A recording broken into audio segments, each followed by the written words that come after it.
Well, good afternoon, everyone. Welcome again. Well, I know that I'm the only one standing between you and lunch in the near future, so I will keep it quick. I just want to, again, just welcome you and provide you with a couple of housekeeping items. If you don't know, the restrooms are to the right of the door, past the guard, and you will see a hallway, and then you will see the women's room to the left and the men's room to the right. We will make all our presentations available to all of you via email. Also, as you can see, Heidi is recording the presentation as well, so hopefully we can have that available to you in various formats so you can take this information with you and use it. Okay, now without further ado, it's my pleasure to introduce our first panel, and they are with the Office of Procurement Operations, Grants and Financial Assistance Division, affectionately known as GFAD. They will provide you with an informative discussion on its model for assessing risk in financial assistance. And joining us are three senior grant officers from GFAD. We have Janet Bailey, Sean Prater, and Sean Lilly. So Janet, Sharif, and Sean. So I'm going to just tell you a little brief things about them. So Janet, she's a grants officer with GFAD, I mentioned that. And in this position, Janet is responsible for administering a full range of grants management functions for the Securing the Cities program, advanced research initiative projects, and a variety of awards for the first responders group. And prior to joining GFAD, she was employed by HHS, the Administration of Children and Families, managing grants in various grant programs. So obviously she is well versed in managing grant programs. Sharif Prater, he's also a grants officer in GFAD, and he's responsible for managing a portfolio of grants that includes various Center of Excellence awards, as well as a national tip line for missing and exploited children. And prior to joining DHS, Sharif worked at the Environmental Protection Agency as a grant specialist, where he managed grants and cooperative agreements for various formula and discretionary grant programs. So again, well-versed in grants administration. And finally, Sean Lilly, grant officer with GFAD also, and he is responsible for managing a portfolio of grants that include various citizenship awards as well as coastal resilience. And prior to joining DHS, Sean worked at the Department of Commerce as a grant specialist, where he managed grants and cooperative agreements. So as you can see, each well-versed in grants and cooperative agreements, so I will step out of the way and let them share their expertise with you.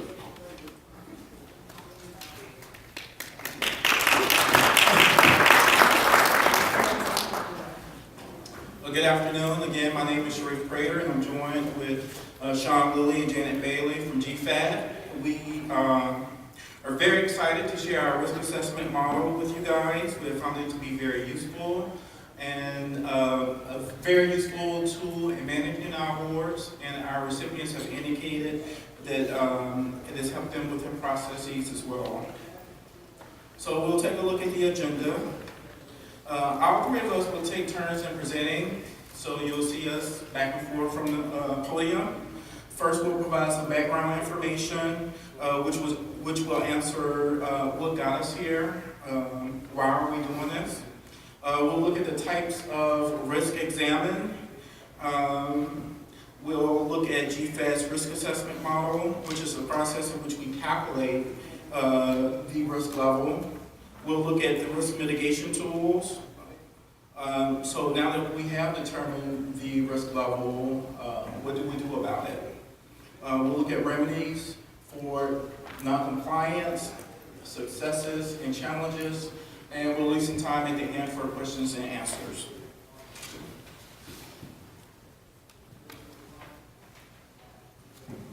Thank you, Sharif.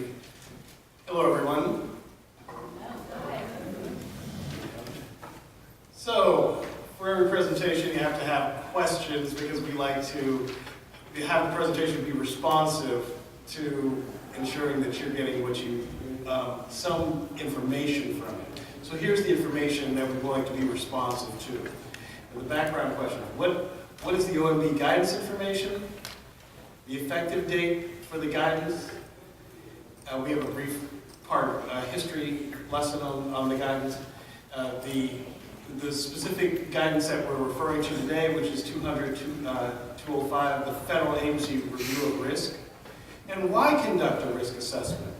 That's, although we are required to conduct a risk assessment, we were conducting a preliminary risk assessment before we were required to. And so once we were required to, we made a robust to comply with the guidance, and you'll see our thought process within the slides. What are the merits of a risk assessment? We found that there are very many merits to a risk assessment. We actually found that the risk assessment provides us with a variety of tools that allow us to assist recipients in a way that we are able to provide them with any technical assistance that they need to accomplish the goals of their program, and allows programs to understand the organizations that they're funding, so where their money is going. And what is enterprise risk management? That is organizational risk management. Now here's the background of the history of guidance reform. The first part came out in 2009. It was the executive order to reduce improper payments. That was then, in 2011, there was a presidential memo to reduce the administrative burden. Of course, 2012, there was the advance notice of proposed guidance that allowed for public comments, and then we actually had public comments again, 2013, and then the final uniform guidance came out in December 2013 with the implementation date of December 2014. And here is the actual language regarding risk that was in the guidance. It says, in evaluating risk posed by applicants, the federal awarding agency may use a risk-based approach and may consider such items as following. Now, we did include all these in our assessment, which is the financial stability, the quality of management systems and the ability to meet management standards, the recipient's history of performance, their background in managing federal awards. Of course, it's reports, findings from audits, and performed under some part F. So we always request audits and review those audits to see if there were any findings, and the applicant's ability to effectively implement statutory regulatory requirements imposed on non-federal entities. And of course, in addition to the review, the federal awarding agency must comply with guidelines and the government-wide suspension department in 2 CFR Part 180. And this, we approached it in a very unique way, and I think that our way of approaching it was actually one way that we replicated throughout other agencies. So we have the pre-award risk assessment. So prior to award, we conduct a risk assessment. And this risk assessment, the award language in the uniform guidance requires federal agencies and pass-through entities to review the merit and the risk associated with any potential grant recipients. So some awards are included also now. So this is effective for awards or increments of awards issued on or after December 26, 2014.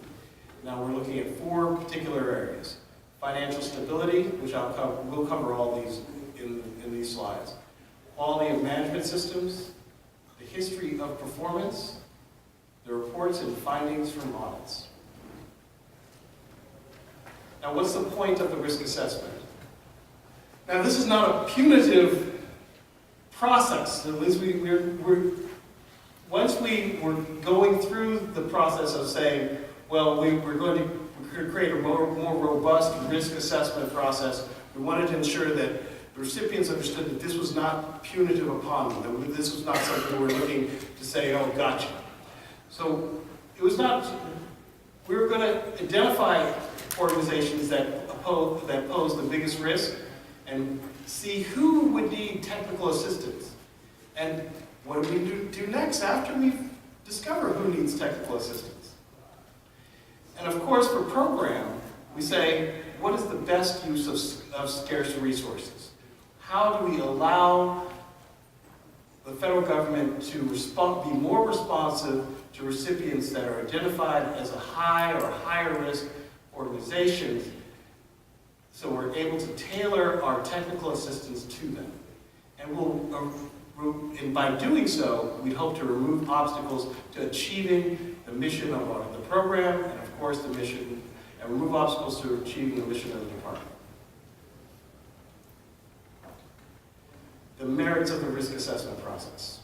Now, we are looking for data-driven awards. We want to make sure that our awards are responsive to the data that we are providing, and that the program staff and our grant staff is able to respond to that data. Now, if we get data that indicates this recipient is requiring more emphasis on policies and procedures, we focus our response in that area. Or technical assistance on the specific award, we focus our response in that area. So we review the grant application submitted and identify the best plan to implement the program. The risk analysis will identify the issues that can impede program implementation. And of course, early risk mitigation action, we believe, will improve grant outcomes and reduce improper payments. Enterprise risk management, organizational risk management. We go from managing crises, putting out fires on a daily basis, to managing performance. Our belief is that we become, by managing performance, that we'll become more proactive in attacking what problems that the recipients are having, and using our scarce resources in applying to those problems. We have targeted technical assistance that we will be able to specifically look at the data that we received from the recipient and target our technical assistance towards that data.